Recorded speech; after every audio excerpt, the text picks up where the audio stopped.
How to set any picture, image as desktop background. If you're looking to personalize your Windows 11 desktop with a custom wallpaper, you've come to the right place. Today I'll show you how to set any picture or image as your desktop background in just a few easy steps, so let's get started. First, start by right-clicking anywhere on your desktop. Just make sure you're on an empty space. When you right-click, a menu will appear. Simply click on Personalize. This will take you to the personalization settings. Under the background section, you'll see your current wallpaper. To change it, simply click on Browse or under the Choose Your Picture option.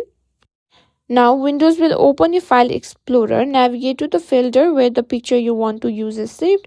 Once you find the image you want, simply click on it to select it and simply click on Choose Picture. And that's it. After you've selected your image, you'll notice that you can adjust how the image fits on your screen.